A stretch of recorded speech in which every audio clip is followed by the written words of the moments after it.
In 1992, something unbelievable happened in this country. A single stock went from 200 rupees to 9,000 rupees. Sensex 1000 points को cross करके चला गया to almost 4500 points. Stock brokers office के बाहर sir line लग गई. वो लोग जिन्होंने जिंदगी में कभी स्टॉक मार्केट का नाम सुना था, ना कभी स्टॉक खरीदा था, अब लाइन लगाए खड़े थे अपना ट्रेडिंग अकाउंट खोलने के लिए. और ये सारा जो स्टॉक मार्केट में बुल रन क्रेज चल रहा था, उस सब के बीच में एक आदमी खड़ा था जिसका नाम था हर्षद मेहता. आपको एक फैसिनेटिंग बात बताऊं, people did not follow Harshad Mehta because उनको बेवकूफ बनाया गया था. नहीं, people followed Harshad Mehta because they believed in him. और सिर्फ इस बिलीफ ने क्रिएट कर दिया इंडिया का one of the biggest bull run in our financial history. तो आज ना स्कैम से कुछ बहुत डीपर समझते हैं. आज ये समझते हैं why did everyone believe Harshad Mehta.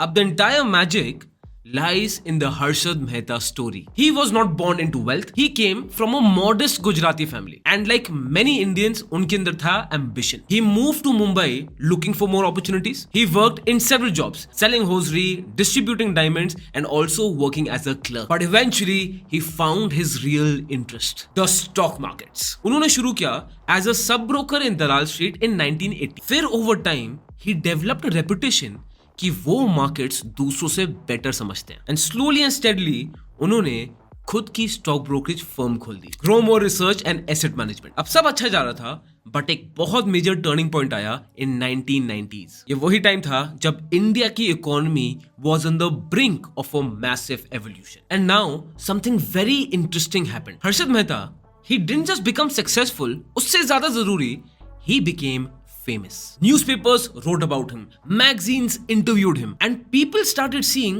a completely different image. एक middle class आदमी who became extremely wealthy through stock markets. और इसको prove करने के लिए he owned a 15,000 square foot mansion in Worli, Mumbai. He used to drive luxury cars like the Lexus LS 400 जो उस time पे इंडिया में बहुत रेयर थी. एंड कुछ सोर्सेज के हिसाब से वो अकेली लेक्सस थी इंडिया में उस टाइम पे. और स्लोली एंड स्टेडली एक पावरफुल नैरेटिव वो बनने लग गया. अगर कोई आदमी स्टॉक मार्केट से इतनी वेल्थ बना सकता है जो एक मिडिल क्लास बैकग्राउंड से आ रहा है, तो surely he must know something जो बाकी किसी को नहीं पता. एंड ये वो चीज है जो इंडिया में बहुत ज्यादा कॉमन है. जब हम देखते हैं किसी को जो बहुत सक्सेसफुल है और बहुत वेल्दी है, हम अज्यूम कर लेते हैं that they know the secret that we don't. और ये जो बिलीफ है ना, this belief became incredibly powerful. अब ये सब कहानी एक जगह ठीक है, बट स्टॉक मार्केट प्राइसेस बढ़ी जा रही हैं, उसके पीछे कोई लॉजिकल एक्सप्लेनेशन होना बहुत ज्यादा जरूरी है. एंड दिस इज व्हेन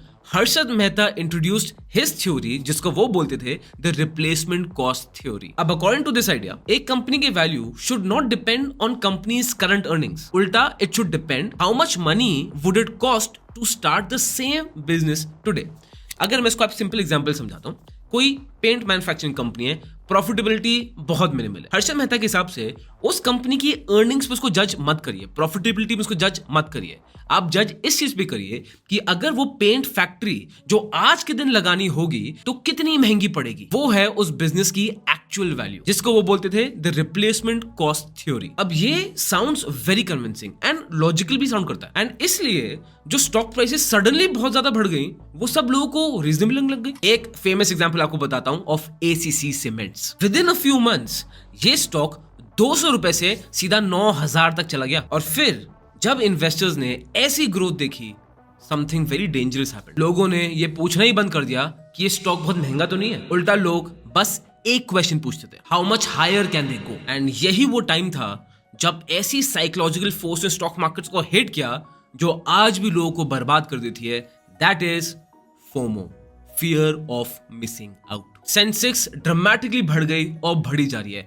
हर हफ्ते ऐसी स्टोरीज आ रही है कि कैसे मिडिल क्लास लोगों ने करोड़ों छापे हैं स्टॉक मार्केट्स में. एंड जब लोग देखते हैं कि दूसरे लोग रिच हो रहे हैं, तो वो कुछ बहुत पावरफुल फील करते हैं कि वो खुद पीछे रह रहे हैं, they are getting left behind. Suddenly people who had never invested in stock markets, वही लोग स्टॉक ब्रोकर ऑफिस के सामने लंबी क्यूज लाके खड़े होना शुरू कर दिया. रूमर्स हर जगह फैल गए, दिस स्टॉक विल डबल, ये company this will triple. And जो बुल मार्केट था वो अपने आप को ही फीड करता गया। जितने ज्यादा बायर्स आए उतनी ज्यादा प्राइस ऊपर गई, एंड जितनी ज्यादा प्राइसेस ऊपर गई उतने ज्यादा और बायर्स आए। और यहाँ पे एक और बहुत बड़ी पावरफुल फोर्स थी जिसके बारे में कोई मेंशन नहीं करता।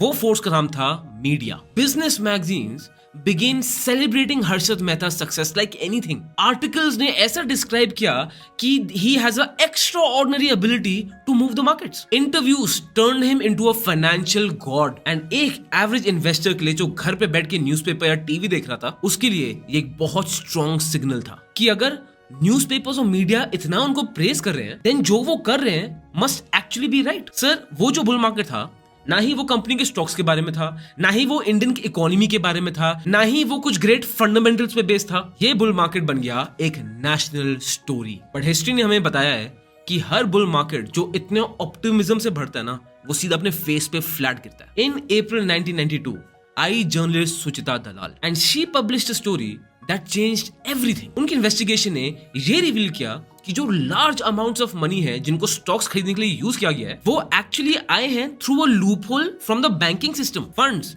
जो गवर्नमेंट सिक्योरिटीज के लिए मेंट थे, उनको डाइवर्ट किया जा रहा था इनटू द स्टॉक मार्केट। और जैसे ही ये न्यूज पब्लिक हुई, कॉन्फिडेंस सीधा down, markets crashed and millions of retail investors जिन्होंने यूफोरिया फेज में स्टॉक मार्केट्स में हाई प्राइसेस में एंट्री ली थी, वो सडनली पूरी तरह ट्रैप हो चुके थे। इट इज एस्टिमेटेड कि उस क्रैश में 1 लाख करोड़ वैनिश हो गए थे। और मैं बात कर रहा हूं साल 1992 की। अब the most important lesson from the Harshad Mehta era is not just about one man, it's about human psychology. Markets, they are driven by emotions, admiration, greed, fear of missing out, and the belief कि किसी ने secret formula ढूंढ लिया है to create wealth. ये थी वो psychological forces जो एग्जिस्ट कर रही थी 1992 में। एंड रियलिटी ये है, ये साइकोलॉजिकल फोर्सेस आज भी एग्जिस्ट करते हैं। And that is why many investors struggle in stock market, because people and up chasing hype instead of building long term wealth. और ज्यादातर जो सक्सेसफुल इन्वेस्टर्स होते हैं ना,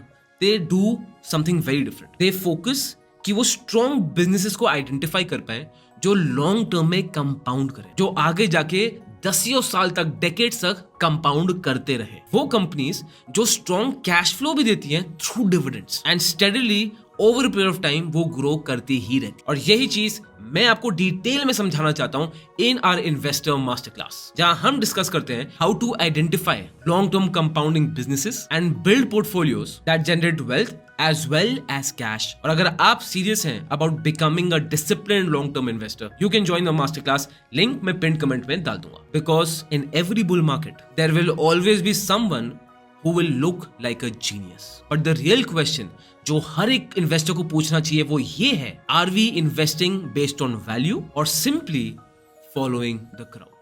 This content is only for education purposes. We do not provide any buy or sell recommendations. Please do your own research before making an investment decision. All the companies mentioned in the content have no association with us until mentioned otherwise in the video itself.